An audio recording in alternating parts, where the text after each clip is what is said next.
हरे कृष्ण कृष्ण कृष्ण हरे हरे कृष्ण कृष्ण कृष्ण हरे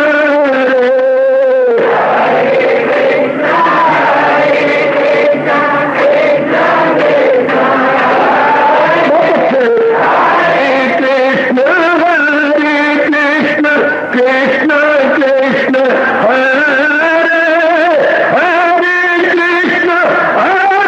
कृष्ण कृष्ण कृष्ण हरे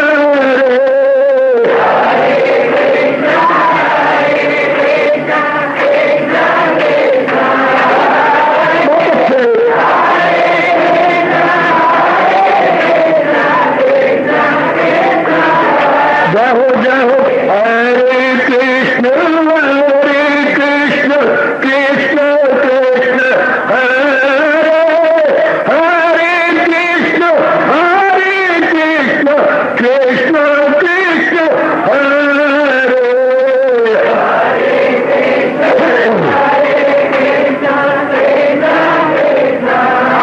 बहुत अच्छे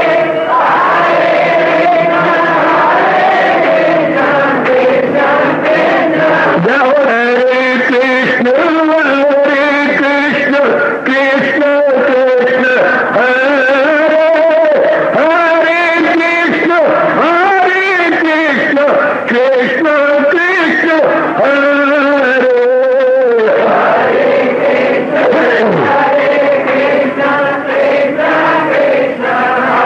बहुत अच्छे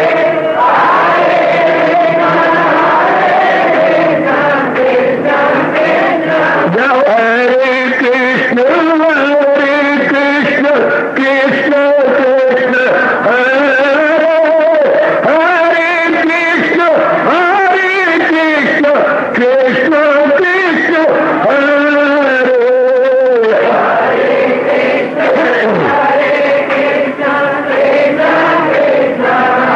बहुत अच्छे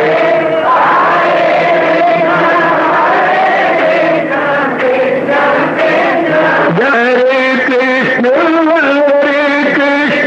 कृष्ण हरे हरे कृष्ण कृष्ण कृष्ण हरे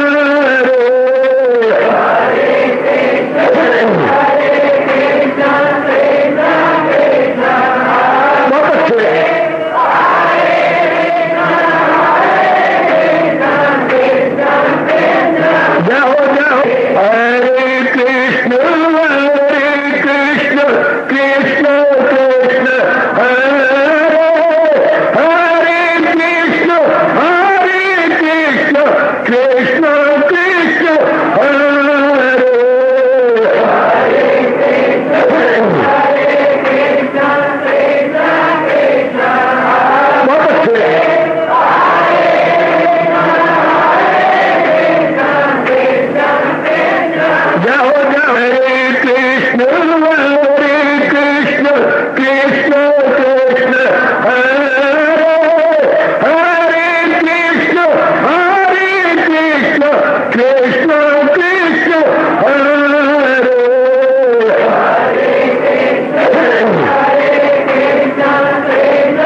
अपनी शहनशाह की आज आरती बड़े प्रेम और श्रद्धा से उतारे।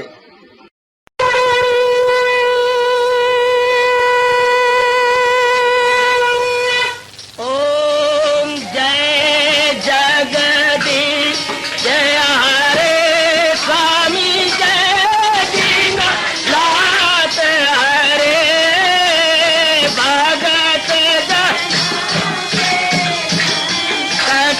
दास जनों के अवगुण क्षण में दूर करे। हरिओम जय जगदीश हरे जो जावे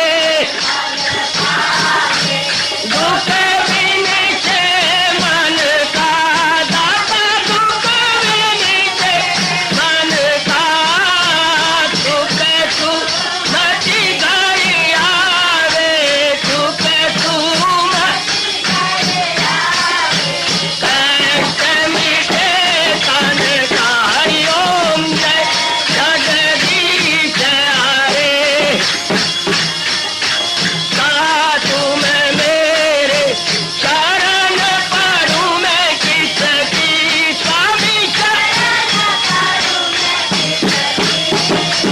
तुम बिन और न दूजा प्रभु बिन और न हाथ करूं मैं जिसकी। हरिओम जय जगदीश हरे तुम पूरन मातम तुम तरया स्वामी तुम तरयामी पार परम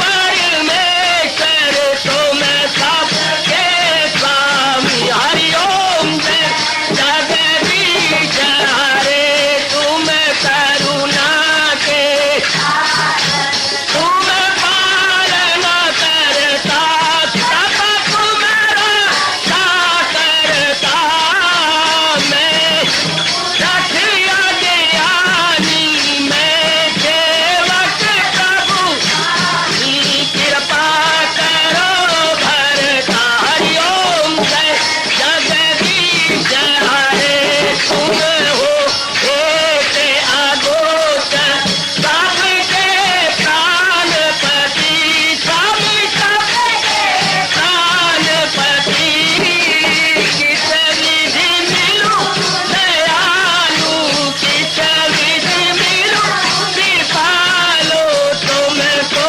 मैं तुम। हरिओम जय जगदीश हरे दीना बंधो ठाकुर तुम मेरे स्वामी रक्षक तुम मेरे अपने हाथ उठाओ अपनी शरण लगाओ द्वार पड़ा मैं तेरे। हरिओम जय जगदीश हरे विजय विकार पाप हरो देवा स्वामी कष्ट हरो देवा श्रद्धा प्रेम बड़ा गिरगीता जी की से। हरिओम जय जगदीश हरे मन धन सब कुछ है तेरा सब कुछ है तेरा तेरा तेरे अर्पण तेरा तेरे समर्पण क्या लागे मेरा। हरिओम जय जगदीश हरे जय जगदीश हरे स्वामी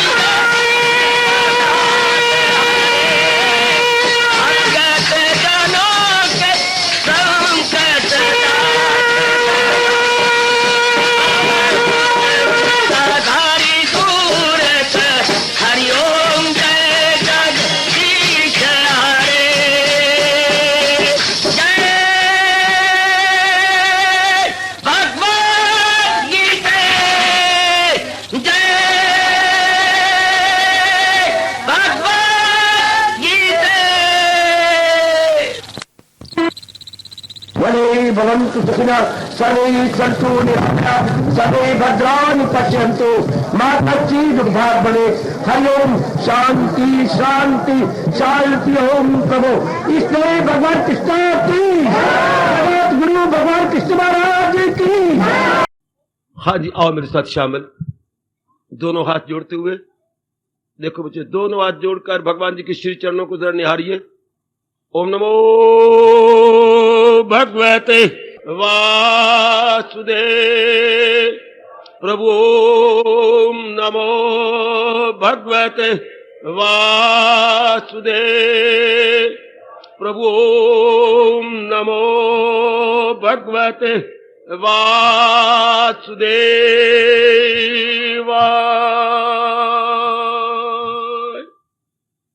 कृष्णाय वासुदेवाय हरिये परमात्मने प्रणत क्लेश नाशाय गोविंदाय नमो नमः। गोविंदाय नमो नमः। वसुदेव सुतम देवम कंसचानूरमर्दनम देवकी परमानंदम कृष्ण वंदे जगत गुरुम। कृष्ण वंदे जगत गुरुम। श्री कृष्ण शरणौ मम। श्री कृष्ण शरणौ मम। श्री कृष्ण शरणौ मम। मुरारे हे नाथ नारायण वासुदेव।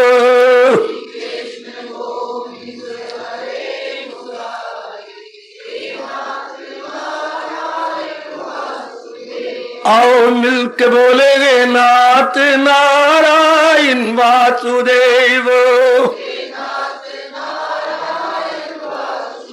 आओ प्रेम से बोलेंगे नाथ नारायण वासुदेव।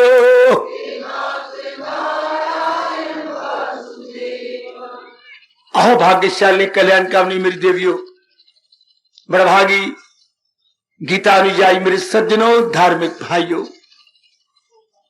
लो अपने मन को चारों ओर से खींच लो और अपने भगवान जी की अत्यंत कल्याणकारी वाणी में जोड़िए और थोड़ा सा हिस्सा ज्ञान का लेके जाइए। आप भली प्रकार आप जान चुके हैं मेरी देवी मेरे सज्जनों, गीता ज्ञान से भरपूर है। जैसे रामायण भागवत पुराण भक्ति से भरपूर है, गीता ज्ञान से भरपूर है। ज्ञान का संबंध केवल बुद्धि से होता है, भक्ति का संबंध केवल मन से होता है। जैसे समय जा रहा है तो वक्त का तकाजा है कि हम बुद्धि से काम लें। अंधाधुंध भक्ति हमारा मन नहीं मानता। अंधाधुंध भक्ति में भक्ति के साथ ज्ञान होना चाहिए, वरना भक्ति अंधी मानी जाती है मेरे सज्जनों। और अगर ज्ञान ही बिल्कुल ही ज्ञान हो गया तो वो नीरस माना जाता है। याद रखिए, जिस ज्ञान में भक्ति नहीं वो नीरस है। जैसे आपकी सब्जी बहुत अच्छी बन गई लेकिन नमक नहीं डाला हुआ, शायद कभी घर में ऐसा हुआ हो। चावल बहुत अच्छे बने, एक एक कण कण अलग अलग है, लेकिन उसमें नमक डालना भूल गए, तो जैसे होगा वो आप जानते होंगे। इसी तरह भक्ति में, ज्ञान में भक्ति नहीं है तो नीरस हो जाएगा, वो आजकल के समय में सूटेबल नहीं होगा। जो महाराज जी ने दिया है ज्ञान, उसमें भक्ति खूब है और भक्ति में ज्ञान है। जैसे केवल आप आज के दिन आते होंगे या जो प्रतिदिन मेरे महाराज जी की वाणी को श्रद्धा और प्रेम पूर्वक श्रवण कर रहे हैं तो देखते हैं। हाँ, यदि आप मुझे मजबूर कर दें और कहें गीता में भक्ति की अधिकता है या ज्ञान की, बड़े बड़े इस पे शास्त्र लिखे पड़े गए और बड़े बड़ों ने क्या पक्षपात से काम लिया है। इम्पार्शल नहीं बने इसका उत्तर देते हुए, ओ मेरे सज्जनों, मेरे भाइयों, मेरी माताओं, मेरी बेटियों, क्योंकि मेरे जैसों के दिन रात गीता जी की खोज में, रिसर्च में लग रहे हैं। मैं आपको बताता हूं अपना अनुभव। यदि यह प्रश्न किया जाता है कि मेरे अनुभव के अनुसार, मेरी खोज के अनुसार, मेरी गवेषणा के अनुसार, मेरी रिसर्च के अनुसार गीता में ज्ञान की अधिकता है ये भक्ति की, तो मैं फौरन बोल पड़ूंगा भक्ति की अधिकता है ज्ञान को लेकर के। जैसे कोई किसी के घर में मेहमान गया और वो अपने फिर घर पहुंचा दिल्ली, तो मां ने पूछा, तू जो मेरे मां बाप के घर में गया था वो नाम क्या आया था? तो वहां तुझे दूध मिला? मां, बादाम डले हुए थे। ये नहीं कहेगा कि दूध मिला नहीं मां, अम्मा बादाम काफी थे उसके अंदर। अच्छा मेरे पुत्र, फिर तेरी बड़ी अच्छी कदर की। इस तरह भक्ति में बादाम डले हुए हैं ज्ञान के। गीता की भक्ति अंधाधुंध नहीं है। गीता की भक्ति ज्ञान सहित है, विचार सहित है। वैसे गीता में भक्ति की अधिकता है। भक्ति से शुरू होती गीता, मैं चेला हूं मेरी मदद कीजिए जो हो नेक रास्ता, और आखिर में गीत भक्ति में जाता है तो मांगा के दामन में मेरी बना। तो किसी भी ग्रंथ को देखना हो कि इसमें किस सब्जेक्ट पर जोर दिया गया है, आद और अंत देखते हैं। तो गीता के आद भी भक्ति से है, गीता का अंत भी भक्ति से होता है। खैर, ये बातें बड़ी बारीकियां, आप इन बातों को छोड़ दो, इन बातों की आप गहराई में ना जाओ। गीता में आपको मैं भक्ति दे रहा हूं जिसमें ज्ञान है। तो महाराज जी के ज्ञान को लेकर बुद्धि का विकास हो जाता है। जरा ध्यान देना, थोड़ी देर एकाग्र रहिएगा सब, मेरी माता, मेरी बेटियां, मेरे बुजुर्ग, मेरे भाई। गीता के ज्ञान को लेकर जो भक्ति मिला हुआ है, ज्ञान में भी भक्ति है, भक्ति में भी ज्ञान है, लेकिन अधिकता मैंने अभी अभी कह दिया या मुख्यता गीता की है, ज्ञान की, भक्ति की है श्री गीता जी के अंदर। तो आइएगा, आज जो मैं कुछ आपको देने आया हूं, केवल ये समझाने आया हूं, भगवान जी ने जो ज्ञान दिया है गीता जी के अंदर बड़ा निराला ज्ञान है, बहुत ही निराला ज्ञान। ज्ञान मैं फिर कह देना चाहता हूं अपने भाइयों, बुजुर्गों, भाइयों, माताओं, बेटियों को, ज्ञान का मतलब असलियत की पहचान। यदि आपके दिमाग में कुछ और हो तो निकाल दीजिएगा। दिमाग का मतलब रियलिटी की, to know the reality. Reality, हां, किसकी रियलिटी? तीन ही तो संसार में चीजें हैं, कोई चार है, कोई पांच है। एक हम खुद है, मैं कौन हूं, मेरी रियलिटी क्या है। एक हमारे सामने प्रकृति है, इसकी रियलिटी क्या है। और मुझे और प्रकृति के बैकग्राउंड में कौन है, कौन है जो इतनी बड़ी प्रकृति चला रहा है, कौन हो जो मेरे शरीर की रगे, नाड़ियां, रेशे, एक एक अंग, आंतरिक बाह्य सुचारू रूप से अपना काम संपन्न कर रहा, वो कौन है। किसी शक्ति से इतना बड़ा काम एक छोटे पैमाने पर शरीर में हो रहा है और एक व्यापक रूप में हमारे प्रकृति में हो रहा है, वो कौन है? अर्थात परमात्मा। इन तीनों की जानकारी जब भली प्रकार हो जाती है और इन तीनों के विषय में, अपने बारे में, प्रकृति के बारे में, परमात्मा के बारे में मेरे समझ किसी प्रकार की शंका नहीं रहती, इसी को ज्ञान कहते हैं। इस ज्ञान को मेरे प्रभु जी ने गीता में बड़ा विस्तार किया है और बड़े प्रेम पूर्वक और दलीलों के साथ। दुनिया में और कोई शास्त्र नहीं जो ज्ञान दलीलों के साथ बता रहा हो। गीता में ज्ञान आर्गुमेंट दे करके, लॉजिक दे करके। मेरी पढ़ी लिखी बेटियों, मेरे बुजुर्गों, मेरे भाइयों, जो ज्ञान दलीलों के साथ होगा वो हमेशा के लिए हमारे अंदर घर कर जाएगा। वो शंकाओं को रहने ही नहीं देता, सब प्रकार की शंकाओं का उन्मूलन हो जाता है। गीता का एक एक पन्ना पुकार पुकार के कह रहा है, यदि गीता का ज्ञान ले लिया, शकूक अपने कर दे, वो सब तार तार, सब प्रकार के शक, सब प्रकार के संशय, सब प्रकार के सवाल, सब प्रकार की के प्रॉब्लम आप जैसे जिज्ञासुओं के दूर हो जाते हैं। There is no problem so for the Gita knowledge is concern. इतने जवाब देती है मेरे प्रभु देवी लोग के साथ। ये नहीं कहा मैं भगवान कृष्ण हूं, 16 काल अवतारी मेरी मान लो। ये मोहम्मद रसूलुल्लाह तो कह सकते हैं, ईसा मसीह कह सकते हैं, लेकिन गीता के कृष्ण को यह कहना संकोच में पड़ता है कि नहीं, मैं कोई भी हूं, मैं तुम्हें, भगवान कहते हैं मैं तुम्हें ज्ञान देता हूं और तुम सहमत हो जाओगे। क्योंकि सहमत कैसे कौन करता है? दलील। बाकी शास्त्रों में जो सहमत करते हैं वो पर्सनैलिटी कि ईसा मसीह और परमात्मा जो है एक है और ईसा मसीह भी उनके बेटे हैं। मोहम्मद रसूलुल्लाह अल्लाह मियां का क्या है? संदेश वाहक है, मैसेंजर है, डिवाइन मैसेंजर।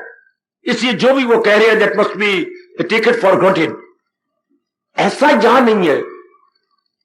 या बुद्ध में आता है धम्म पद में कि बुद्ध जी ने जो कहा है वो ठीक, वहां दलील कोई नहीं है। आपने दलील की और धम्म पद आपने छोड़ा नहीं है, वहां कोई दलील नहीं है। बात बात में कहना पड़ेगा ये बुद्ध जी ने कहा, ये बुद्ध जी ने कहा। गीता में आपको एक बार भी नहीं कहना पड़ेगा भगवान ने कब, ये तो भगवान आवाज तो है, लेकिन दलीलों के साथ हम सहमत हो जाते हैं, आपको भगवान मना लेते हैं। तो मेरे देवियों, जैसे मैंने अभी कहा, महाराज जी की भक्ति को ज्ञान सहित लेकर बुद्धि का विकास हो जाता। चूंकि बुद्धि का एक ही काम है। वैसे तो आपने जान ही गए कि हमारे बाहर के 10 अंग है मेरी बुजुर्गों, मेरे भाइयों, मेरी माताओं, मेरी कल्याणकामी देवियों। ये 10 अंग, 5 ज्ञान इंद्रियां, 5 कर्म इंद्रियां। ये 10 अंग नजर ही आता है आपको। ऊपर शुरू कर दो 1 1 2 4 5 7 ये 10 आ जाएंगे। हाँ, हर एक का अलग अलग काम है। आंख का काम देख रहे, जब से भगवान ने आंखें बनाई देख ही रही है। ये नहीं हुआ तो कानों ने कहा काम खराब हो गए हैं, 10 दिन हमारी इलाज कराएंगे तो हमारा काम आंखों कर देना। नहीं, खराब है तो खराब ही है। कानों का काम सुनना तो मेरे सज्जनों, मेरी देवियों सुन ही रही है, एक दूसरे काम नहीं करते। हाथ का काम है लेना देना, तो लेना देना ही हो रहा है मेरे सज्जनों। ओ मेरी कल्याणकामी अच्छी बेटी हो, पैरों का काम चलना है तो ये नहीं कि पैर किसी और अंग का काम करे। हां, एक भगवान ने मुख निराला बनाया है जो 2 काम कर जाता है। क्या?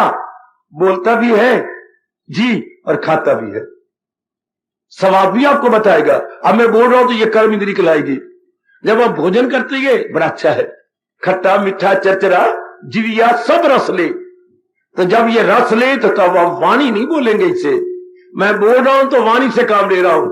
जब हम खाते हैं तो फिर किससे काम लेते हैं? बेटी जीवा से काम लेते हैं। फिर ये जीवा हो जाए, नाम बदल जाएगा, काम 2 हो जाएंगे। भाई एक ये वाणी है, एक ये मुख है जो 2 काम कर देता, कर्म इंद्री का भी और ज्ञान इंद्री का भी। शाबाश।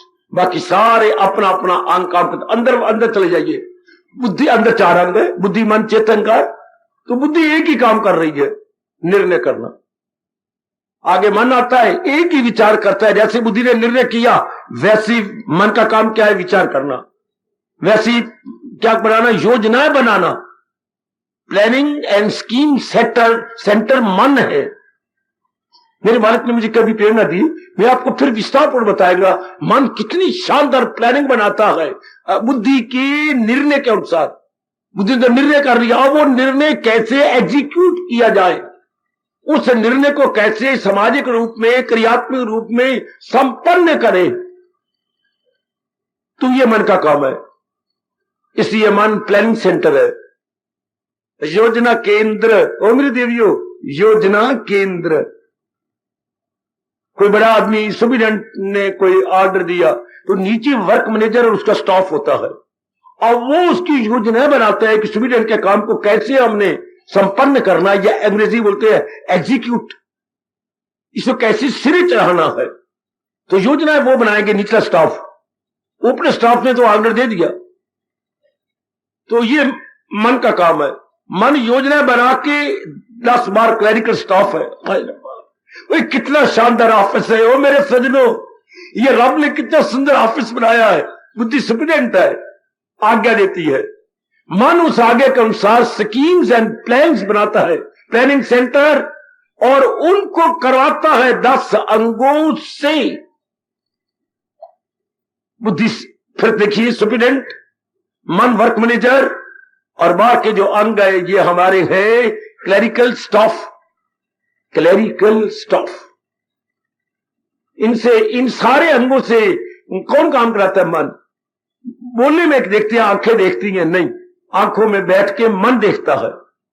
अपनी गलतफहमी फेंक दो यही चार दीवारी के बाद। कान सुन रहे हैं, नहीं सुनते कान, कान में मन सुनता है। पैर चल रही हैं, नहीं चलते पैर, पैरों में मन चलता है अपनी स्कीम को पूरा करने के लिए। बाहर का कोई भी अंग मेरे सज्जनों, मेरे देवियों, इंडिपेंडेंट नहीं है, स्वतंत्र नहीं है।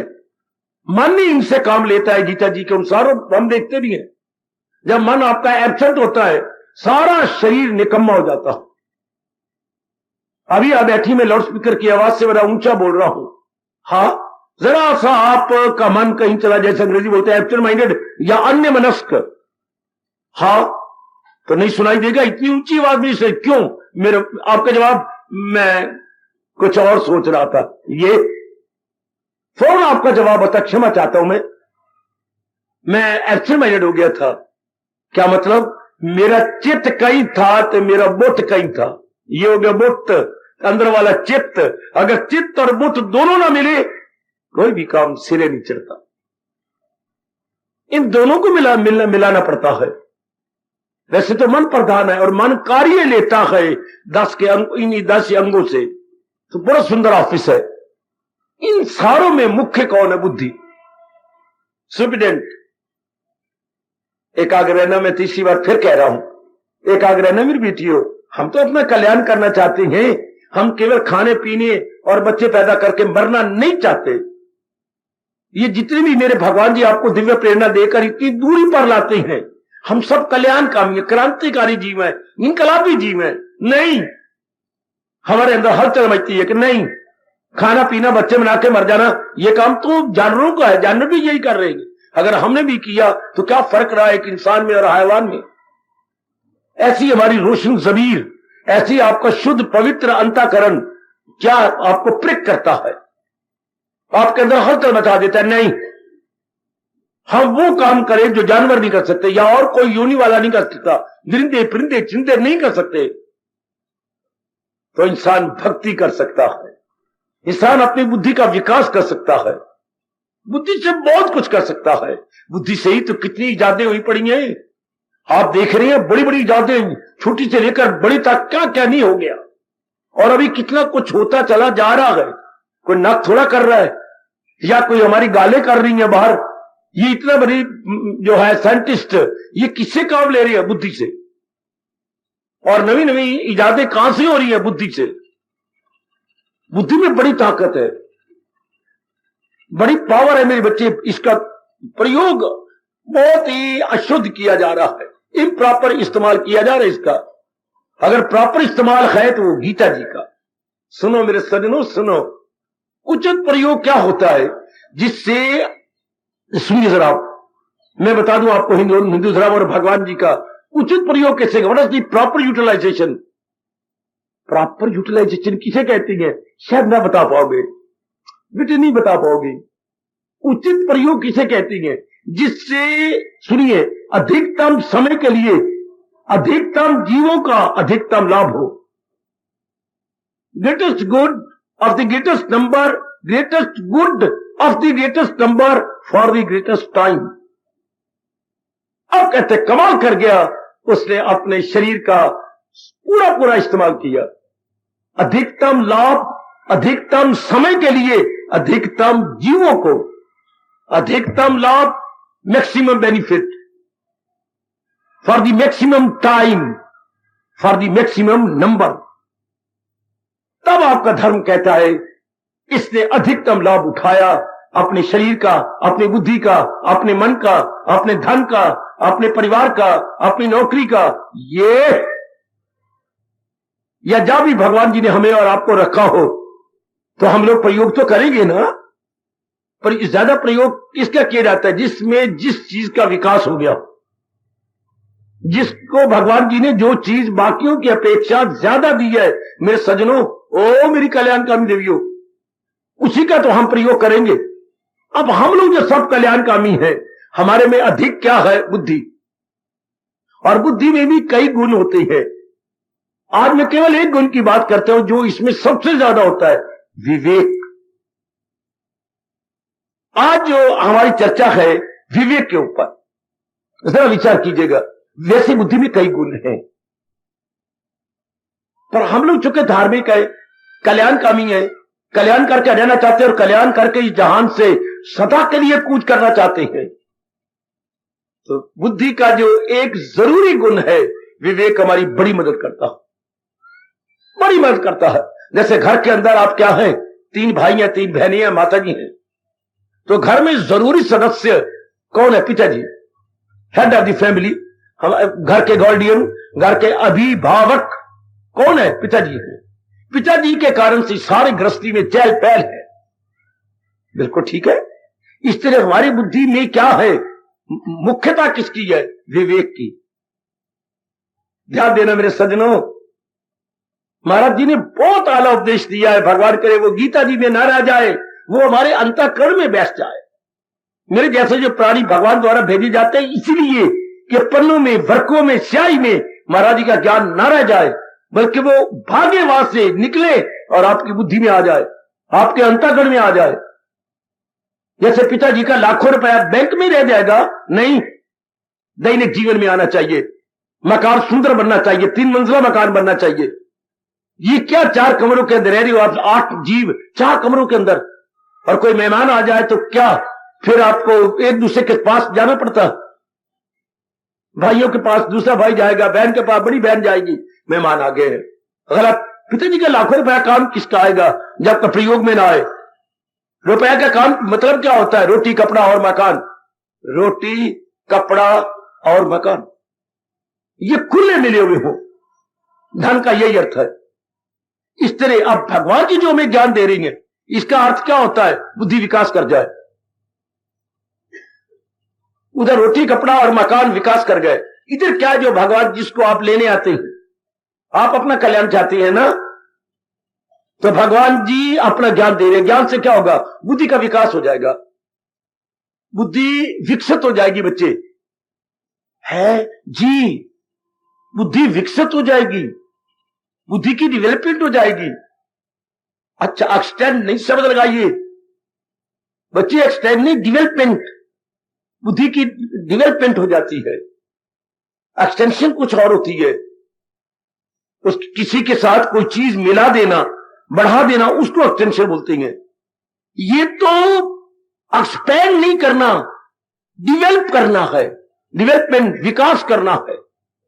जैसे बालक होता है तो बालक से वो बन जाता है किशोर, शरीर का विकास, ये किशोर से वो युवक बन जाता है, तो विकास कर रही है उसका सारा शरीर। तो बुद्धि का विकास हो जाए, बुद्धि दूरदर्शनी बन जाए, बुद्धि में गुण आ जाए, फॉर साइटेडनेस है। जैसे हमारी आंखें हैं, हर एक की अपनी उम्र के मुताबिक, कोई वहां तक देख सकता है, कोई वहां तक देख सकता है, कोई वहां तक देख सके, कोई इस तरफ दूर तक देख सकेगा, बस। लेकिन अगर हम दूरबीन लगा ले तो शायद बहुत दूर तक देखेंगे। बड़ी बड़ी अच्छी अच्छी दूरबीनें निकल चुकी हैं, हवाई जहाज वाले बहुत लाभ उठाते हैं, पायलट जो है बड़ा लाभ उठाते हैं, तो दूरबीन से दूर नजर आ गया। तो जब भगवान जी का ज्ञान बुद्धि में बैठ जाता है तो हम दूरबीन की तरह दूरदर्शी हो जाते हैं। सुनो मेरे नेक जीवो, ओ नेक बेटियों, हमारी बुद्धि दूरदर्शिता से काम लेती है? हां, उसमें तो विशेष प्रकार के शीशे लगे होते हैं, जो वो दूरदर्शी यंत्र होता है मेरे सज्जनों, उसमें तो शीशे लगे हुए हैं। लोहा थोड़ा काम कर दूरदर्शी बनता है, या दूर से देख सकते हैं, वो शीशे हैं, बड़ी ताकत वाले शीशे। तो इधर दूरदर्शिता से कौन काम लेता है? मन, बुद्धि की एक नाड़ी, बुद्धि की एक नाड़ी, उसे हमारे कृष्ण, हमारे प्रभु जी, हमारे सरताज, हमारे मन के राजा, हमारे जगत गुरु, हमारे त्रिलोकीनाथ, हमारे इस सृष्टि को बनाने वाले नारायण जी विवेक के नाम से पुकारते। जब भगवान जी का ज्ञान लेंगे, ज्ञान से विवेक होता है, ज्ञान से विवेक अच्छा, तो विवेक क्या काम करता है? विवेक ध्यान देना। विवेक में जब बुद्धि में आता है तो क्या काम करता है? हर समय हमारे साथ रहता है। सबसे पहले आपको ये बताता है कि सृष्टि को भगवान ने कैसे बनाया। इतना टाइम ही नहीं कि मैं आपको विस्तार से समझाऊं, मैं तो थोड़ा सा प्रकाश डालना है। सृष्टि को विवेक आके बताएगा ये सृष्टि महाराज जी ने कैसे बनाई। सृष्टि की कहानी विवेक की जबानी। मोटे तौर पर विवेक ये बताएगा कि सृष्टि को भगवान ने दो तत्व मिला के बनाया है, जड़ और चेतन। ये अनादिकाल से वेद कह रही हैं। कोई साइंटिस्ट ने ये नई बात नहीं बताई कि matter plus energy is equal to nature, matter plus energy is equal to nature. This is not in new कहानी, दिस इज ओल्ड और स्टोरी जो हमारे वेदों ने पहले बता दिया था। इसी को गीता जी जरा विस्तार से दलीलों के साथ बता देती है। मेरे देवियों, जड़ और चेतन, ये इन दोनों के मिक्सचर से, इन दोनों के मिलाप से ये सृष्टि बनी हुई है। सृष्टि का मतलब रूप। नाम तो हमने रखे, जैसे आपका नाम तो पिताजी ने रखा, मां जी ने रखा, या आपके पुरोहित जी ने रखा। रूप रब ने बनाया। हमारा ये रूप, ये जो रूप है, ये तो भगवान ने बनाया मेरे देवियों। नाम इंसान बनाता। नाम आपने कई रखे हैं, अभी भी मैं देखता हूं, कच्चा नाम पक्का नाम। एक घर का लाडला नाम है कच्चा नाम, एक आपके स्कूल का नाम है पक्का नाम। आप खुद कहते हो मेरा कच्चा नाम तो है किचलू, किचलू। हाँ, और पक्का नाम क्या है? रामकृष्ण। वाह वाह, पक्का नाम रामकृष्ण है और घर का जो नाम है वो किचलू। वाह वाह। लड़कियों के भी इस तरह नाम है। घर के मां का लाडला नाम जो है कुछ और है, और जो स्कूल का नाम है वो कुछ और है। तो इधर ध्यान दीजिए जरा। जो भगवान जी ने ज्ञान दिया और ज्ञान से जीव में विवेक पैदा हो गया, और विवेक ने आके बताया कि जड़ और चेतन दोनों मिलके ये सृष्टि बनी है। आप एकाग्र रहना। इन दोनों के मिलाप से, दोनों के मिक्स से, दोनों के संलग्न से हाँ सृष्टि काम कर रही है। जैसे हमारा ये रूप काम कर रहा है, ये रूप में दोनों है, ये बार जड़। पहले आपको बड़ी हैरानी होती है, ये जड़ है। नहीं साबित हो जाता जब हमारे पिताजी शरीर छोड़ जाते हैं तो शरीर का एक एक अंग कायम है, लेकिन हम क्या कहेंगे? सारा शरीर पथरा गया। और बढ़िया शब्द कोई नहीं जी अपनी राष्ट्रभाषा का, यही सबसे अच्छा शब्द जी। शरीर पथरा गया, पथरा गया अर्थात पत्थर की तरह क्या हो गया? जड़ हो गया। पथरा जाना। पर ये शरीर कब पथरा गया? जब भगवान ने अपना चेतन निकाल दिया। मुर्दा का मतलब ही क्या होता है? ये मेरे पिताजी मर गए। मर गए क्या मतलब? जड़ रह गया। पिताजी मर गए जी, पिताजी लेटे पड़े हैं धरती के ऊपर। मैं लेटे हुए क्या करूं? पिताजी का कोई अंग नहीं काम करता, हम रो रो के मर गए, आवाज़ें मार मार के पिताजी पिताजी। पहले ये नींद में बोल पड़ते थे, अब सारा परिवार आवाज़ें मार रहा है, जरा भी जवाब नहीं आ रहा। और भी रोनी आती है कि मक्खियां आंख के अंदर आ रही हैं, जा रही हैं, आ रही हैं। किसी भी अंग को कोई पता ही नहीं है कि अंग हमारा कहां है। इसे अपनी भाषा में कहेंगे सजनो देवियों, पथरा गया, शरीर पत्थर हो गया। क्या? चेतन के निकल जाने के बाद। और वो चेतन क्या है? वो ज्योति स्वरूप है। Light of lights, light of lights. वो ज्योति है। ज्योति में शक्ति है जो हमारे अंदर है। सर्वव्यापी रूप में वो ज्योति काम कर रही है भगवान की, सारे संसार को चला रही है। हाँ, तो वो ज्योति गई, लाइट इज आउट। बड़ा अच्छा ट्रिब्यून ने छापा था, आपको याद होगा जब नेहरू जी ने शरीर छोड़ दिया तो ट्रिब्यून के जो है मुख्य हेडिंग यही था, light is out, Nehru no more. Hi, light is out, Nehru no more. Nehru ji की ज्योति चली गई, अब वो नेहरू नहीं रहे। या नेहरू तो है, चेतन नेहरू नहीं रहा। समझ सोच वाला, काम करने वाला, प्राइम मिनिस्टर बन के सारे देश को चलाने वाला नहीं रहा। या नेहरू रह गया। लेकिन चेतन नेहरू होशियार नेहरू, दाना नेहरू, इसी तरह हम सबका हाल है। जब भगवान जी अपनी शक्ति मेरी देवी मेरे सज्जनों खींच लेते हैं तो ये कुछ पर समझ आ जाती है कि ये जड़ बिल्कुल चेतन के अधीन है, जड़ अपने आप में स्वतंत्र नहीं है। मेरे सिर के ऊपर सीलिंग फैन आप देख ही रही हैं। अब सीलिंग फैन मेरे का कई महीनों से, आपका ये शायद अक्टूबर से इसी तरह खड़ा है। क्यों? इनमें हमने तारे अलग कर दिए। अब ये नहीं घूम सकता जब तक कि इसके साथ करंट ना जाए बिजली की।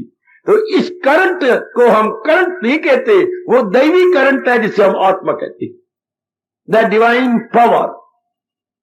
अगर करंट ही आपने जिद लगानी है तो जरूर प्रयोग करना है, तो फिर करंट ना कहिएगा, डिवाइन करंट।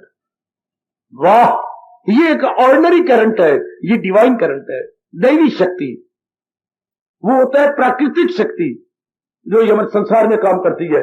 हमारे में जो काम कर रही है मेरे सज्जनों मेरी देवियों, वो दैवी शक्ति।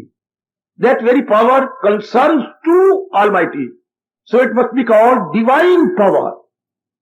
गुड मेरे सज्जनों, मेरे धार्मिक भाइयों, माताओं, मेरी बेटियों, हाँ, इसी तरह भगवान की जो शक्ति काम करती है बुद्धि के अंदर, वो विवेक है। विवेक ने बताया कि ये दो चीजें इकट्ठी काम कर रही हैं। तो जड़ क्या है? वो कहते जड़ को रहने दो। विवेक की तो तुम्हें जड़ से मतलब नहीं, तुम ये जानो कि सारे संसार में क्या दो शक्तियां काम करती है, जड़ और चेतन। जो चीज थोड़े दिनों के बाद रहे और फिर ना रहे, उसको हमारा धर्म कहता है असत्य। वो चीज असत्य है। और जो हमेशा रहे, जरा भर भी उसमें परिवर्तन ना आने पाए, हमेशा का मतलब मैं बता दूं भाई, हमेशा का अर्थ क्या होता है? भूतकाल में, वर्तमान में और भविष्य में। इन तीनों कालों में जो समान रूप से रहे, and there should be no change, no question of change, उसमें किसी प्रकार की चेंज ना आए, प्रश्न ही ना उठे कि इसमें कुछ तब्दीली आनी है, उसको हम सत्य कहते हैं। और शरीर में बात बात में परिवर्तन आता जा रहा है। कभी हम बेबी थे, हाँ, फिर कभी हम क्या हो गए? बालिक हो गए, किशोर हो गए, युवक हो गए, प्रौढ़ हो गए, वृद्ध हो गए, शरीर छोड़ दिया। कितना परिवर्तन आ जाता है हमारी एक बॉडी में मेरे सज्जनों मेरी देवियों। इसलिए ये सत्य नहीं है, ये खत्म हो जाता है। हम इसे फूंक आती है, जब भगवान अपनी चेतनता निकाल लेते हैं तो उठाओ और फूंको शमशान के अंदर, तो ये असत्य हो गया। तो और वो चेतन का कभी नुकसान होता ही नहीं, पावर का कभी नुकसान नहीं होता। आप जानते ही हैं, पढ़े लिखे हैं। पावर क्या होती है? पावर ही रहती है। पावर घटती बढ़ती नहीं, पावर कटती नहीं। थोड़ी सी भी साइंस पढ़ी हो आपने, power can never be divided, power can never be dissected, power can never be stoled, power as it is, बिल्कुल उसमें कोई अंतर नहीं आएगा। बस अब को मैं नजदीक ले आया। तो ये विवेक बताता है कि संसार के अंदर दो चीजें मिली पड़ी हैं, एक सदा रहने वाली सत्य, एक थोड़ी देर रह के जाने वाला असत। सत्य असत की पहचान में विवेक करवाता, सत्य असत की पहचान। और असत बिल्कुल किसी काम का नहीं यदि सत्य इसके साथ मिला हुआ ना हो तो। सत्य ही आंखों में रोशनी दिखा रहा है, परमात्मा की शक्ति जो अंदर सत्य है वो उसी कारण से मैं और आप सुन रहे हैं, उसी कारण से हम सोचते हैं, विचार करते हैं, दूरदर्शी बनते हैं और बड़ी बड़ी चीजें जो इजाद में आती हैं, चाहे इन्वेंशन हो रही है या डिस्कवरी हो रही है, इन्वेंशन हो रही है या डिस्कवरीज हो रही है मेरे सज्जनों मेरी देवियों, उसी सत्य के कारण से। सत्य हमारी एक एक अंग की क्या है? जान प्राण है। हमारी बुद्धि के, हमारे चित्त के, हमारे मन के, हमारे अहंकार के, हमारे कानों की, जो कान के कान है, जो आंख की आंख है, जो हाथ के भी हाथ है, जो पैरों के भी पैर है, या बाकी जो शक्ति अंग है और उनको जो चला रही है शक्ति, उसी को सत्य कहती है। और सत्य अनेक नहीं होते, सत्य हमेशा एक होगा। अगर अनेक हो गए तो वो सत्य नहीं हो सकता, सत्य हमेशा एक। अगर यो अनेक कह दोगे तो उसको सत्य नहीं कहा जाएगा, वो तो जड़ में आ जाएगी। क्योंकि वैरायटी जड़ में होती है, वैरायटी भगवान में नहीं होती। इसलिए हम देवी देवताओं तो क्या बोलते हैं? शक्तिमान, ब्रह्मा, विष्णु, महेश, ये भगवान की शक्तियां, देवियां। और भगवान हमारे क्या है? सर्वशक्तिमान, भगवान ऑलमाइटी वन। और अदर जो देवी देवता है वो माइटी देवता, वो माइटी है, भगवान ऑल माइटी। अपनी भाषा बड़ी अच्छी बात है, भगवान जी को हम सर्वशक्तिमान सर्व समर्थ बोलते हैं, लेकिन ये ब्रह्म विष्णु महेश या किसी देवी भगवती के लिए शब्द ऑल माइटी का, all mighty must be one, वो ही अपनी शक्तियां बांटे हुए हैं अनेकों में, जिनसे उन्हें विशेष विशेष काम लेना होता है, तो विशेष विशेष शक्ति भी बांट देती है। किसी में बुद्धि की शक्ति ज्यादा, किसी में मन की शक्ति ज्यादा, किसी में तन की शक्ति ज्यादा, किसी में बुद्धि की शक्ति ज्यादा तो महात्मा बन जाएगा, किसी में मन की शक्ति ज्यादा तो भगत बन जाएगा, किसी में तन की शक्ति ज्यादा तो पहलवान बन जाएगा। कोई बुद्धि के पहलवान महात्मा, मन के पहलवान भगत, तन के पहलवान पहलवान, कुश्ती करने वाले। क्यों? इनमें एक विशेष शक्ति काम करती है भगवान की बुद्धि में। फिर कह रहे बुद्धि में विशेष शक्ति काम कर गई या भगवान ने दे दी तो महात्मा कहलाया। वो एक चोटी के फिलॉसफर बन जाते हैं। हम सुन के हैरान होते हैं कि हम भी हैं और ये भी हैं, इनकी बुद्धि कैसी है, हमारी बुद्धि कैसी है, हैरान हुआ करो। वो भगवान ने विशेष दिया है कोई विशेष काम लेने के लिए। जैसे कभी कभी हम पिताजी के साथ लड़ पड़ते थे, हमारी बेवकूफी, विजय लड़ते थे, पिताजी ये क्या बात है, आपने देखो बड़ी बहन, मैं छोटा भैया था, बड़ी बहन को आपने देखे रुपया दिया और मेरे हाथ पे एक अन्ना रख दिया, मेरी लेता याद ले लो। बेटे क्या कर रहा है, तो आपने मेरी बड़ी बहन को रुपया क्यों दिया, मुझे एक अन्ना दे दिया। काका उन्होंने ज्यादा बाजार में जाकर ये चीजें लानी है, तूने तो आधी छुट्टी में चावल के मरुंडे खाने हैं, इसलिए तो आना ले जाना, उन्होंने सब्जी भी लानी है कोई और भी। अच्छा पिताजी, अच्छा मुझे माफ कर दो, बड़ी बहन तू भी माफ, मुझे समझ नहीं आई। उन्होंने विशेष चीजें लानी है तो विशेष रुपया, मैंने आधी छुट्टी के बाद दाड़े खानी है एक आना, तो उतनी पिताजी ने दिया ना। इसी तरह ध्यान रखना, हर एक को भगवान उतनी शक्ति देता है जितना उसने काम लेना। निराम की कोई बात नहीं। अब मैं और आप मीरा बन सक जाएंगे नहीं, सूरदास बन सकती हैं नहीं, मैं और आपका तुलसीदास बन सकती हैं नहीं। भगवान ने उनसे विशेष काम लेना था और भक्ति को 4 चांद लगवाने थे ताकि आने वाली धार्मिक पीढ़ियां मीरा को आइडियल माने, सूरदास जी को आइडियल माने, तुलसीदास जी को आइडियल माने, देवराज क्षमा देवगुरु अपने नारद जी को आइडियल माने। आइडियल आदर्श, तो वो संसार में आदर्श पेश कर गए, उन्हीं को देख देख के हम अपनी भक्ति बढ़ा लेते हैं। अब हर एक क्या ध्रुव प्रहलाद हो जाएगा, नहीं हो सकता। वो आने वाले धार्मिक पीढ़ियों के लिए क्या थे, ideal to the coming society, कि ऐसी भक्ति की जाती, इतने कष्ट सह जाती। पर एक तो सूरदास ध्रुव प्रहलाद नहीं बन सकते, पर हमें प्रेरणा कितनी मिलती है, कितनी प्रेरणा मिल जाती है। हम उसी तरह अपने अंतःकरण को बनाते हैं। जैसे ड्राइंग के अंदर याद होगा मॉडल रख दी जाता था, मिट्टी का तेल का कनस्तर और वो कीफ और नीचे बोतल, तो क्लास बैठ जाती थी इम्तिहान वाले दिन, तो हम अब लोग ड्राइंग पेपर के ऊपर उस मॉडल को उतारते थे। अब सबको याद होगा मेरी देवियों, जैसे वो जिस कोने में बैठा हूं मैं उसी कोने में उस मॉडल को उतारूंगा। तो इस तरह जिसमें जितनी श्रद्धा होती है, जो ये आइडियल पुरुष हो चुके हैं, हम उतना ही उनको अपनी बुद्धि और मन में उतार लेते हैं। समझे मेरे बुजुर्गों, मेरे भाइयों, मेरी बताओ मेरी बेटियों, जितनी भगवान ने हमें शक्ति दी है, हम उसको, कोई ध्रुव की किसी बात को ले लेगा, कोई प्रहलाद की किसी बात को लेगा, जो कोई विवेकानंद की किसी बात को ले लेगा, जो गुरुदेव स्वामी रामकृष्ण महाराज जी किसी बात को ले लेगा, कोई तुलसीदास जी की, सूरदास जी की बात ले लेगा, उसी को उतार लेगा। जैसे मानो ड्राइंग स्टूडेंट बैठे हुए मॉडल उतार रहे हैं, किस पर, अपने ड्राइंग पेपर पर, और हम, हमारा ड्राइंग पेपर कौन सा है, अंतःकरण। तो मैं गुजारिश कर रहा हूं, विवेक बता देता है जीव को कि सत्य असत 2 चीजें काम करती हैं। असत क्या है, जीरो है अगर सत्य इसके अंदर ना हो। पंखा जीरो है यदि करंट नहीं, बिजली क्या, इलेक्ट्रिक पॉइंट, मेरे सजनों मेरी देवियों, इलेक्ट्रिक पॉइंट 0 0, अगर इनमें क्या है, इलेक्ट्रिक नहीं तो इलेक्ट्रिक नहीं, इलेक्ट्रिक पॉइंट बच्चों का खेल है, बच्चों का एक डॉल है, बच्चों का खिलौना है। There is no electric current. हां, वही सारे काम करवाती है। इलेक्ट्रिक करंट है, हर एक इलेक्ट्रिक पॉइंट हीरो, इलेक्ट्रिक नहीं तो जीरो। बाबा फिर बोल, अगर भगवान की शक्ति है इस जड़ शरीर में काम करती है, वी आर ऑल हीरो। अगर भगवान जी अपनी शक्ति निकाल लेंगे जीरो, ये शरीर यूं हो जाएगा। एक दिन हमारे सारे के शरीर जीरो हो जाएंगे। क्यों, ऐसा क्यों हो गया? भगवान ने अपनी शक्ति निकाल ली।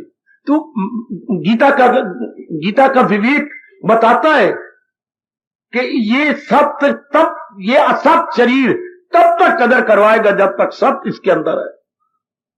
पंखे की तब तक मैं साथ साथ दृष्टांत दे रहा हूं, कदर है अगर करंट है तो। अदरवाइज ये बच्चों को खिलौना खड़ा है, महीनों हो गए और 2-3 महीने और हो जाएंगे, खड़ा रहेगा। Because there is no movement at all. Ceiling fan तो तब है जब रोटेशन के अंदर हो मेरी देवियों, अदरवाइज ये कुछ भी नहीं। इस परों का नाम थोड़ा फैन होता है।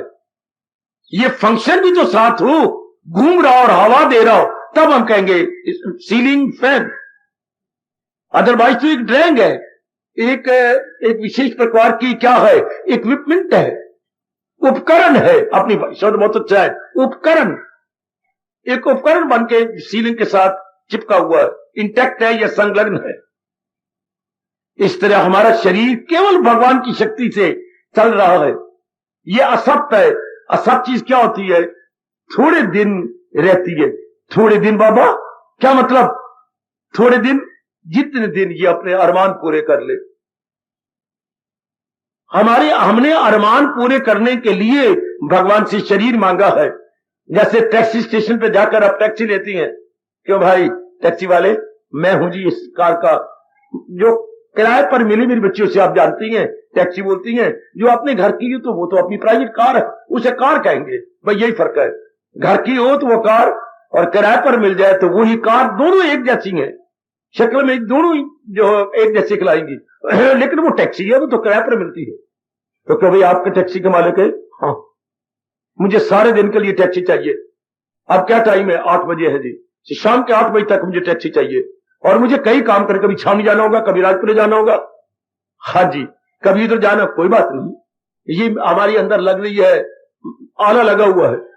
हाँ, इसमें जितने माइल्स हो जाएंगे, हाँ, इस लिहाज से मैं इतने रुपए ले लूंगा। और अगर वैसे ठेका करना चाहते हो, सवेरे 8 बजे से 8 बजे पेट्रोल भी खर्च हो ना, हाँ, तो मैं 1000 रुपए तो कम से कम ले लूंगा आपका। 1000 की कोई बात नहीं, मेरे से 1200 रुपए ले ले।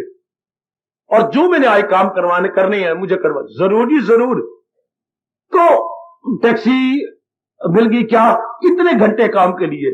बाबूजी आपका काम अगर ना भी हुआ, नहीं हो जाएगा, मेरा काम 8 घंटे में पूरा हो जाएगा। ठीक इसी तरह ये शरीर की टैक्सी भगवान ने मुझे और आपको दी। किसी के 20 साल, किसी के 40 साल, किसी के 50 साल। क्यों? हमारे अंदर की अधूरी इच्छाएं अर्थात अरमान इतने ही सालों में पूरे होने। जितने सालों में हमारे अरमान पूरे होने, मेरे नेक जीवों, मेरी नेक और लाडली देवियों, उतनी ही हमें पीरियड दिया गया। जैसे वो 8 घंटे कोई टैक्सी को लेता है दोपहर तक, मैं जी 600 रुपया लूंगा। कोई लेता है 2 घंटे के लिए, मैं 200 रुपया लूंगा। तो जितना जिसका काम होता है टैक्सी उतने घंटे के लिए जाती है। तो जितने हमारे अरमान है, हैरान न हुआ करो। दादा बैठा है, पिताजी चले गए, पिताजी दादाजी दोनों बैठे हैं, दोते पोते मर गए। भाई वो उनके अरमान ही इतने थे, भगवान ने इतनी आयु उनकी दी है। तो इस शरीर की उतनी आयु है, जीवात्मा छोड़ जाएगा इसको, इसलिए ये असत्य है। जो चीज थोड़े दिन रहे, मैं गुजारिश किया चाहता हूं, और चली जाए हमेशा के लिए, उसे हम असत्य कहते हैं। और वो जो सत्य चला रही वो तो हमेशा एक जैसी रहती है, वो बिल्कुल एक जैसी। वो जो सत्य है वो क्या है? वो सचित्त है, सत्य है, चित्त है, आनंद है। उसी में खुशी भरपूर है, उसी में ज्ञान भरपूर है, और वो हमेशा एक जैसी रहती है। इसलिए भगवान की परिभाषा रखी गई, बड़ी आला परिभाषा पर व्यास जी ने की। सचित आनंद, सट्रुथ, चित फुल ऑफ नॉलेज, और आनंद फुल ऑफ ब्लिस है। चित का मतलब होती है फुल ऑफ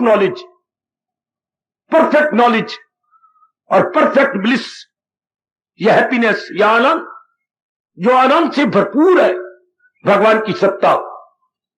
तो विवेक हमें बताता चला जाएगा बार बात में, बात बात बताएगा क्या ये जड़ चेतन का मुकाबला कर दिया और एक को सत्य का एक को असत का। हाँ, अब जी चाहता है मैं असत का अनुभव, मैं सत्य का अनुभव कर लूं, चूंकि वो फुल ऑफ ब्लिस है, वो अनंत घन है, अनंत का घर है, चेतन का घर है, और उसको अनुभव करके जीव अमर हो जाता है, उत्तलीन हो जाता है, और फिर जन्म मरण के चक्कर भी नहीं आता। बड़ी दूर की बातें मैं केवल आउटलाइन ड्रा कर रहा हूं। वो एक बड़ी चोटी की सत्ता जिसे हम अपने भगवान या अपनी आत्मा कहते हैं, जी चाहता है, जब उसके डेफिनेशन ली जाए तो मन चाहता है जिंदगी में एक बार तो मैं उसका अनुभव करूं। जैसे जब कोई गुण गाता था, आप कहते भी दिल्ली एक बार तो मैं देखा हूं, लाल किला एक बार तो मैं देखूं। जब भी कोई गुण गाएगा एक बार तो जी चाहेगा आपका एक बार मैं भी अनुभव करूं, एक आगरा जाकर के मैं भी जाके वो देख के आऊं। इतना शानदार कहते हैं वो देखने योग्य है, तो ताजमहल मैं भी देखूं। इस तरह जब कोई किसी के गुण गाएगा एक बार दिल से, अगर आप एक एक्स्ट्रॉर्डिनरी मैन नहीं है, अगर आप एक सामान्य नारी है, सामान्य जीव है, हाँ, अगर एक सामान्य लेमैन और कॉमन मैन है, तो जरूर ये तमन्ना उठेगी कि मैं भी ये ले लूं, ये चीज मेरी हो जाए। शादी भी आपने इस तरह की होगी। मेरी बेटी, मैट्रिमोनियल में कई घराने देखे, कंपेयर और कंट्रास्ट किया, ये घराना अच्छा है, उसी के साथ आपने शादी की होगी। लड़कियां आपने कई देखेंगी, जरा याद रखिए, याद कीजिए वो अपना टाइम, तो जिसमें ज्यादा गुण मैट्रिमोनियल में आया और जिसके उसका आपने बायोडाटा देखा, ये जो है 13-14 फोटो आई आपके पास, मुकाबला करते कराते आखिर आपने एक मनोरमा को घर ठीक समझा। तो ये कंपेयर कंट्रास्ट करने के बाद जी चाहता है कि हम ये करें।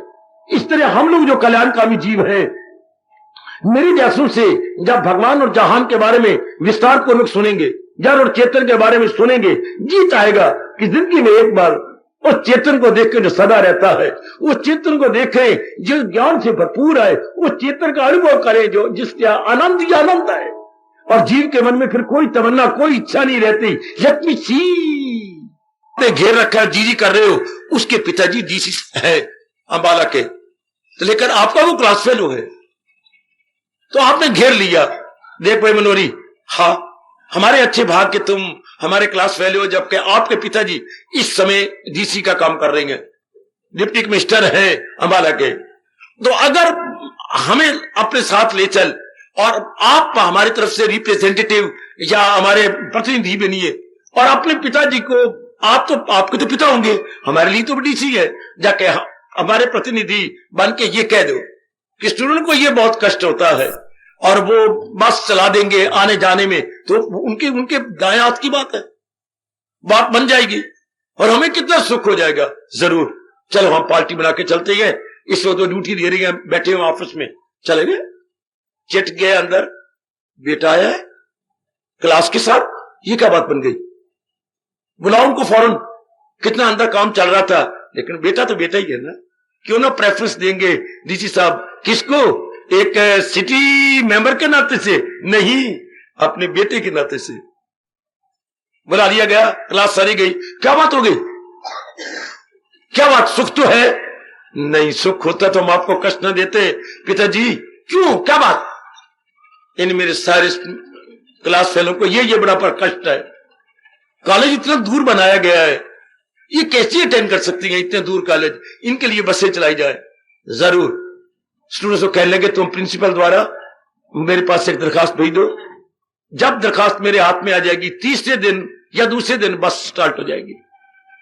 अब वो लिपट गए अपने डीसी को, लिपटे नहीं, लिपट गए अपने क्लास फेलो को, और बहुत धन्यवाद दिया कि हमारा ये काम बन गया। इसी तरह ज्ञान से पैदा हुए विवेक हमारी सजनों बड़ी मदद करता है। जैसे डीसी साहब के लड़के ने काम कर दिया स्टूडेंट्स का, और सारी कॉलेज में पॉपुलर हो गया। पॉपुलर होते हैं क्या, लोकप्रिय, सारे कॉलेज का वो प्रिय बन गया, popular, very popular to the college. उसने स्टूडेंट्स का काम भी तो बहुत अच्छा किया ना। इस तरह विवेक बड़ा प्यारा काम करता है। वो कहता तुम उनका अनुभव करोगे जिससे मैं पैदा हुआ हूं, क्या मेरे पिता का? हाँ, तो मेरा कहना मानते चलो। जैसे उसने डीसी साहब के लड़के का बाकी सारे स्टूडेंट्स ने कहना माना, बात सिरे चढ़ गई, इस तरह विवेक हमें कहता है, अगर तुम उनका अनुभव करना चाहते हो, मेरा कहना मानो, जरूर उस सत्य को अनुभव करना चाहते हो जो असत को चला रहा है, असत को भगा रहा है, असत से नाना प्रकार के काम ले रहा है। ये सारी चीजें तो असत्य है, लेकिन ये चूंकि चेतन इनके साथ मिला हुआ है मेरे सज्जनों, मेरे देवियों, इसी ये सत्य करके प्रतीत होती है, अपीयर एज ट्रुथ। एक्चुअली ये चीजें अब ट्रुथ नहीं है, लेकिन चूंकि महाराज जी की सत्ता है इसलिए ये ऐसा प्रतीत होती है, ऐसा प्रतीत, शाबाश, कि ये ऐसी चीज है। लेकिन विवेक बताता है कि नहीं नहीं, सब तो केवल एक ही है, हमें अनुभव करवा दो। ऐ मेरी बुद्धि के विवेक, ऐ मेरी बुद्धि के एक विशेष फैकल्टी, विवेक is the special faculty of our intellect. एक विशेष शक्ति है हमारी बुद्धि की, विवेक बड़ी जबरदस्त ताकत है हमारी बुद्धि की, और खासकर हमारे बड़े काम आएगी। जैसे डी साहब का लड़का स्टूडेंट्स के बड़े काम आया, इस तरह हमारे इस कल्याण के दिनों में, जबकि हम मेरे सज्जनों, मेरी देवियों, हम अपना कल्याण चाहते हैं, विवेक हमारी सबसे ज्यादा मदद करता है। विवेक को गुरुओं का भी महागुरु कहा गया, गुरुओं का गुरु नाम गुरु। विवेक को हमारे व्यास जी ने कहा गुरुओं का भी महागुरु। व्यास जी हमारी भारतीय सभ्यता और संस्कृति के परम पिता, मेरे सज्जनों, परम पिता Vyas ji, the great grandfather Indian civilization and culture. हमारी सिविलाइजेशन कल्चर के परम पिता व्यास जी बड़े आदर देते हैं विवेक को, और हमारे लिए स्ट्रांगली रिकमेंड करते हैं कि भाई इसको साथी बना लो, जैसे आपने शादी की, जीवन साथी बना लिया। हाय हाय, तो इसी तरह विवेक को बना ले क्या हम जीवन साथी, किसके लिए? उस सत्ता का, उस भगवान का अनुभव करने के लिए, ताकि हमारा भी कल्याण हो जाए। विवेक कहते मेरी मदद, मैं आपकी पग पग में मदद करूंगा जब तक आपको उस जात में तलीन नहीं कर दूंगा, अनुभव नहीं, मैं तुम्हारा साथ ही छोड़ूंगा। शायद पत्नी साथ छोड़ जाए, शायद पति साथ छोड़ जाए, लेकिन एक जिज्ञासु की बुद्धि की उठा हुआ विवेक हमेशा साथ देता। मुझे कितना आनंद महसूस हो रहा है ये बताते समझाते हुए, मैं जानता हूं या अंदर वाला मेरा विवेक भी जानता। बड़ी मदद करता है मेरे सज्जनों आप सबकी। अभी तो मेरी वाणी पे विश्वास कर लो, अभी मेरे अनुभव का लाभ उठा लो। वो दिन दूर नहीं होगा, यदि आप विवेक का कहना मानते रहे तो आप भी अनुभव करेंगे। हम इसलिए तो भेजे जाते हैं कि आप भी अपनी उस आंतरिक शक्ति का अनुभव करो, और जीवन के 4 दिन आराम से काटकर भगवान की जात में समा जाओ। ऐसा समाओ कि जिसको गीता कह रही है, पहुंचकर जहां से ना लौटे को एक बार जीव गया, and gone for ever, gone and gone for ever, gone not to return, gone not to return, gone not to come back, अर्थात गॉन फॉर एवर। अगर gone not to come back, it means gone for ever, गया सदा के लिए गया, अब लौट के नहीं आएगा। सुनो ना, विवेक कहते फिर मेरा कहना मानो, कहो ऐ मेरी बुद्धि की विशेष शक्ति विवेक, बोल, मैं तुम्हें सत्य असत की पहचान करवा दी। हां, अब तुम चाहते हो कि मैं असत का अनुभव करूं। सुनिए मेरे सज्जनों, सुनिए मेरी अच्छी देवियों, तो विवेक कहते मेरा कहना मानो। विवेक के 2 काम है बताना, सत्य क्या है, असत क्या है। हम लोगों ने पूर्ण पे विश्वास कर लिया कि असत्य हमारा शरीर और जितने भी नजर आते हैं संसार के अंदर, ये सारे असत्य है, और जो इनमें शक्ति अगोचर है, अगोचर जो विजिबल नहीं है, जो हमें दिखाई नहीं देती, गोचर ये रूप, ये गोचर है। लेकिन भगवान के लिए हम हर सुबह शाम उतारते हैं ये उच्चारण करते हुए, तुम हो एक अगोचर सबके प्राणपति, आप हमारे प्राणों के भी पति हो। पति मैंने स्वामी, या हस्बैंड वाइफ की सवाल नहीं उठ रहा, या पति का मतलब है स्वामी, यू आर अवर मास्टर। क्या हमारे प्राणों के मास्टर? ये जो श्वास आ रहे इनको प्राण बोलते हैं सज्जनों, इनके ये किसके कारण से? उसी भगवान से आ रहे हैं अगोचर। भगवान काम सारे कर रहे हैं लेकिन नजर नहीं आते।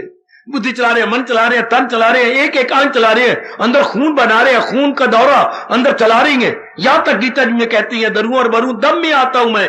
हमारे ये प्राण अपान चल रही है भगवान की शक्ति से। हम 4 प्रकार का भोजन दिन भर में खा जाते हैं, कभी सोचा आपने हजम कौन करता है? ये चारों ग़िज़ाएं पचाता हूं मैं, ये भगवान की शक्ति तो सारा कुछ कर रही है। हाय, यहां तक गीता में कृष्ण ने कहा कि खाने को तो आप खा गए, लेकिन कौन हजम कर रहा है, कौन इसका खून बनाता है, कौन इसका मज्जा बनाता है, कौन हड्डियों को ताकत देता है, कोई कौन इसका वीर्य बना देगा, कौन आंखों में ज्योति डाल देगा, कौन? हाय, और कौन हो सकता है भगवान के सिवा, जिन्होंने शरीर बनाया और शरीर में अपनी शक्ति डाली। अब उसका अनुभव थोड़े से आप जैसे जीव कलयुग में जरूर रहेंगे जो उस जात का अनुभव करना चाहते हैं जिसको हम भगवान कहते हैं, जिसको हम असल शक्ति कहेंगे, जिससे जीव का कल्याण हो जाए। तो फिर कौन करवाएगा? जो गुरुओं का भी महागुरु है। हाँ, जिसे गीता ने बड़े विस्तार किया है, विवेक। तो विवेक ने बता दिया सत्य ये है, असत्य ये है। हम क्या करें? असत्य से शरीर से काम तो लेंगे, लेकिन इसे सब कुछ नहीं समझेंगे। बड़ा अंतर आता जाएगा मेरे सज्जनों, मेरे देवियों। इसे काम लिया जाएगा पर इसे सब कुछ नहीं समझा जाएगा कि यही सब कुछ है। नहीं, जैसे बड़े भैया से को हम आदर देते हैं घर के अंदर, बड़े भैया से रुपया भी लेते हैं, लेकिन बड़े भैया कोई सब कुछ नहीं समझते। क्यों? सब कुछ तो हमारे पिताजी है। जिससे बड़ा भैया कुछ मांगता है, राय लेता है, उनके चरणों में बैठता है। बड़ा भैया सब कुछ नहीं है, पिताजी सब कुछ है।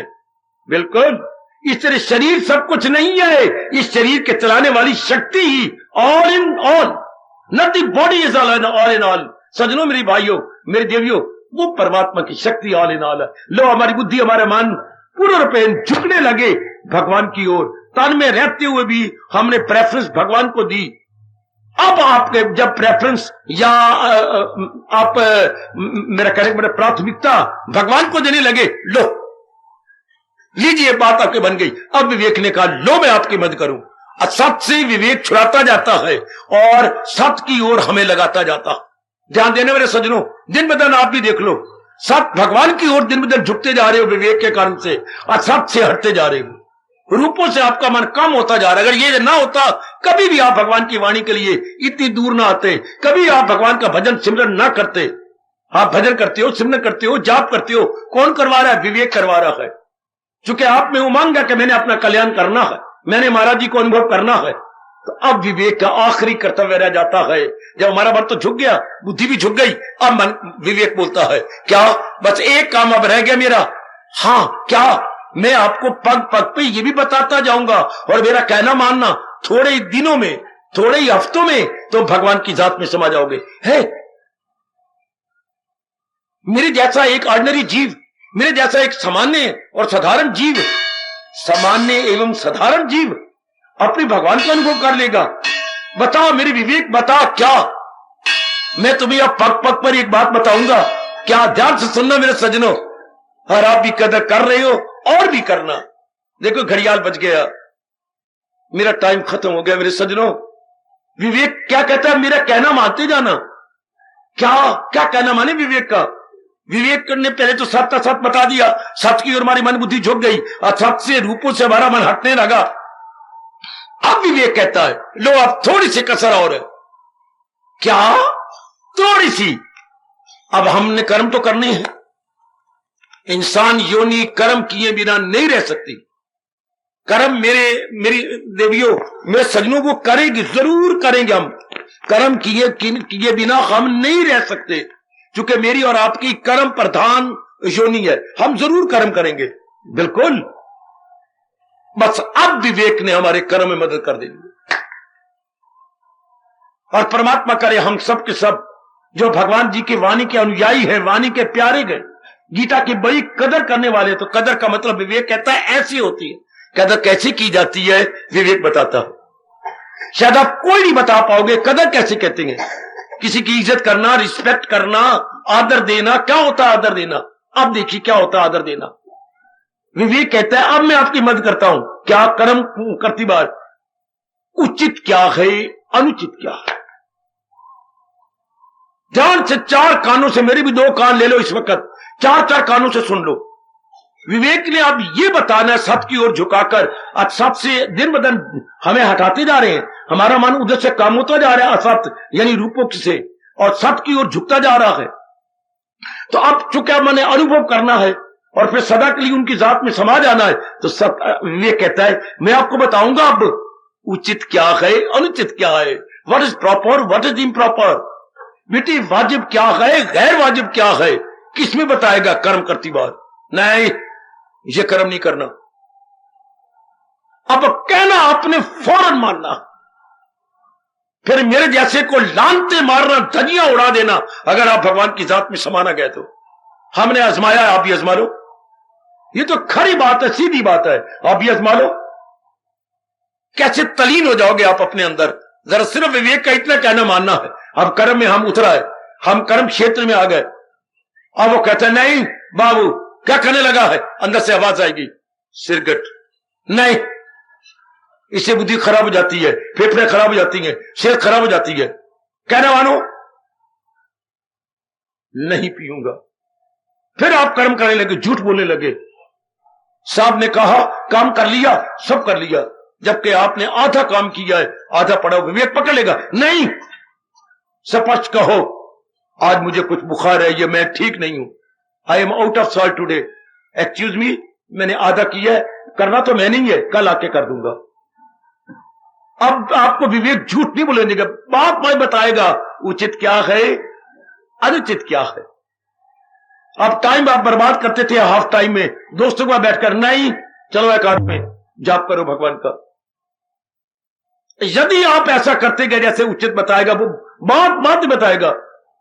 अब आप देखिए रात को, सवेरे रात को आप 9 बजे सो गए, हाँ अब 9 बजे आप सो, 2 बजे आपको विवेक ने उठा लिया, उठाओ, अब नहीं 4-5 घंटे से ज्यादा नहीं सोना, बाकी समय उठ के पेशाब करो और अपना पेट पूर साफ करो, नहा लो और बैठो भगवान का भजन करो। अच्छा, सोने का टाइम मुकर्रर होता है और ब्रह्म मुहूर्त भगवान के भजन के लिए बना होता है, जो आ गया।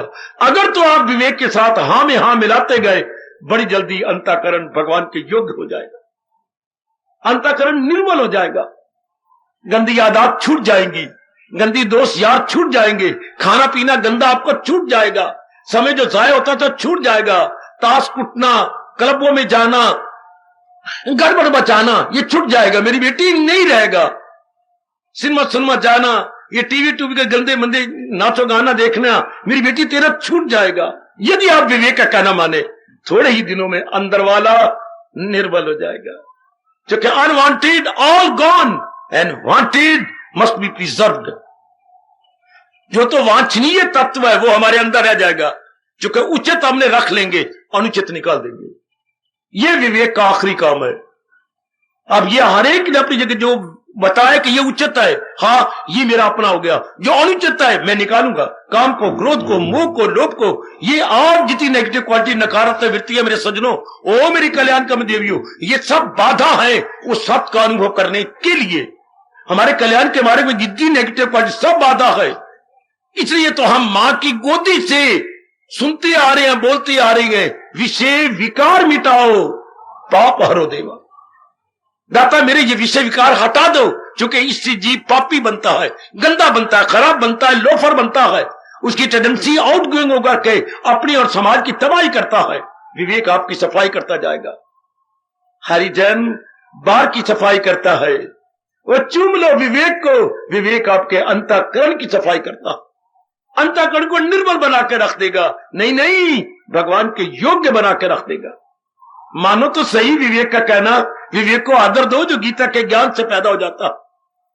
यदि आप ऐसा करें, यदि नहीं लगाना चाहिए मैं मूर्ख बन रहा हूं, आप जरूर ऐसा करेंगे क्योंकि आप कल्याणकामी हैं, फिर आप भगवान के योग्य हो जाएंगे। अंतःकरण निर्मल, विमल, स्वच्छ, निर्मल, विमल एवं स्वच्छ, दूसरे शब्दों में भगवान के योग्य। मेरी देवियां भगवान के योग्य। इतना किसने बनाया? स्कूल में जाने के काबिल किसने किया? मां ने नलाया धुलाया, इस सुंदर कपड़े पहनाए, सुरमा पहनाया, सुरमे को थोड़ा थोड़ा कम कर दिया, ये टोपी को सुंदर बनाया, हर चीज नीचे से ऊपर तक मां ने बना करके स्कूल भेजा। हमें भगवान के योग कौन बना रहा है? गीता का विवेक। विवेक हमारी बार रूप में मां ने काम किया, शरीर को सजा के सुकून के काबिल किया। विवेक हमें अंदर से साफ करके परम पिता के काबिल बना देता।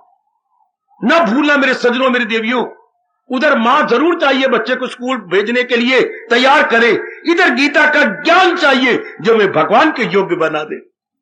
शर्त यह है, उधर बच्चे को मां का कहना मानना चाहिए, सुंदर बन के स्कूल जाएगा, मास्टर जी और बच्चे कदर करेंगे। इधर विवेक का कहना माने, थोड़े दिनों में हम अपने परम पिता के योग्य हो जाएंगे। आजमा के देख लो, इसमें कथन की बात ही नहीं, पहले सुनना पड़ता है, फिर हमें तैयारी करनी पड़ती है। विवेक तैयार कर रहा है, अब आपको बार बार कहेगा ये उचित है, ये अनुचित है। बस जब भी ये उचित का पता लगे फौरन कर गुजरो, और जो अनुचित बताए फौरन हटा दो। जो भी हमने अज्ञानता से अनुचित कार्य, अनुचित वृत्तियां, अनुचित दोष, अनुचित क्वालिटीज अंदर रख ली हैं, अब निकलेंगी। जब विवेक जाग जाता है, अंदर खोटी वृत्तियां नहीं रह सकती। याद रखना, विवेक जाग जाता है, अच्छी वृत्तियां आए बिना नहीं रह सकती, खोटी वृत्तियां निकले बिना नहीं रह सकती। गंदी वृत्तियां मेरे सज्जनों, मेरे देवियों नहीं रह सकती, उन्हें भागना ही पड़ता है। विवेक के आ जाने के बाद, जैसे सूर्य के निकल आने के बाद हजारों उल्लू भाग जाएंगे किसी अंधेरे में, चमगादड़, चोर, उचक्के, राजन दौड़ जाएंगे। जब थोड़ी सी भी लालिमा अपने खितज पर आई, तब तो थोड़ा सा भी विवेक के ने अपना काम करना शुरू किया, ये गंदी वृत्तियां सिर पे पैर रख करके दौड़ लेंगी। नहीं टिक सकती मेरी भारतीय सज्जनों, मेरी भारतीय धार्मिक देवियों, नहीं रह सकती। कल्याण कामिनी मेरी देवियों, बड़ी मदद करता है विवेक, बात बात में बताता जाएगा उचित क्या, अनुचित क्या। बस जब आप समाधि में बैठने लगेंगे, इतना मन निर्मल हो जाएगा कि आपकी मन बुद्धि परे हट के तलीन होने लगी भगवान के साथ, अंदर विवेक परे हट जाएगा। बस सरकार, मैं भगवान के नजदीक लाया हूं आपको, तलीन हो जाओ समाधि के अंदर। इस जैसे कि आपका जूता, आपका चप्पल, आपकी सैंडल कितनी मदद की है। घर से चल के आयो, बस में आयो, जैसे भी आयो, कितनी मदद, रास्ते में गंद मंद गोबर गोबर और बड़े बच्चों की टट्टियां टुटियां बिखरी पड़ी थी, कितनी मदद करता है आपका चप्पल, आपका बूट। इन सारों से कांच बिखरा पड़ा था, कार की शीशा टूट गया, बास्केट शीशा टूट गया, कांच बड़ा बुरी तरह बिखर गया था, लेकिन चप्पल आपकी मदद, बूट मदद करता आया। मदद बहुत बहुत। बाबा क्या बूट बोल रहा है, बहुत कहां? जब आप मंदिर के द्वार के पार आ गए, बूटे का मैं अंदर नहीं जा सकता, मुझे उतार दो। हम हिंदू लोग अपनी श्रद्धा के साथ, चाहे बूट हमारा 1000 रुपए का हो, हम उतार देते हैं। नंगे पैर जाना हम पवित्र समझते हैं, जैसे बूट उतार देते हैं मंदिर के नजदीक आकर, इस तरह विवेक भाग जाता है हमें भगवान के नजदीक खड़ा करके, हमें समाधि के नजदीक ले जाकर के। विवेक कहेगा मेरा इतना ही काम था, आप परे हट जाएगा। एक बार विवेक का कहना तो मानो, उचित अनुचित में तमीजी करके अनुचित को छोड़ते जाओ, उचित को पकड़ते जाओ, थोड़े ही दिनों में आप भगवान के योग्य हो जाओगे। बड़ी मदद करता है गीता का विवेक, जो सत्य असत्य की पहचान कराकर जीव के साथ हो जाता है, उचित अनुचित समझाने लग जाए। ये करो, ये छोड़ दो, ये नहीं करना, ऐसा ही होगा, ये करना है, ऐसा बनाना है, ऐसा ही करूंगा। तब भगवान कहती है ऐसा जीव मेरे काबिल हो गया, ऐसा जीव मेरे योग्य हो गया। घर में जाकर जरा देख लेना, मैं विवेक का कहना मान रहा हूं। घर में जाकर खा पी लो और सोचिए मैं विवेक का आदर कर रहा हूं। विवेक गुरुओं का भी गुरु है, यथार्थ रूप में पहले विवेक की मदद करता है और फिर हमें भगवान के योग्य बनाकर हमारा कल्याण कर देता है। क्या आप विवेक की कदर कर रही हैं? यह सही रूप में किसी की कदर करना, उसकी आज्ञा मानना। पिताजी की कदर करना, मैं आज्ञा तो मानता नहीं और कहना पिताजी का बच्चा हूं, गलत। Respect means to obey. किसी की कदर करने का मतलब आज्ञाकारी बनना। आप विवेक के आज्ञाकारी बनते जाइए और थोड़े दिनों में अपना कल्याण कर लो। यही तो लाभ है ऐसे स्थानों में आने का कि गीता के विवेक की कदर करें। जो बता रहा है, निकालो 16वां अध्याय, निकालो अंतिम श्लोक 24वां। क्या करें भगवान वहां पर? विवेक जाग गया आपका, क्या करेगा बताएगा, करना है क्या और न करना है क्या। हार्दिक आशीर्वाद।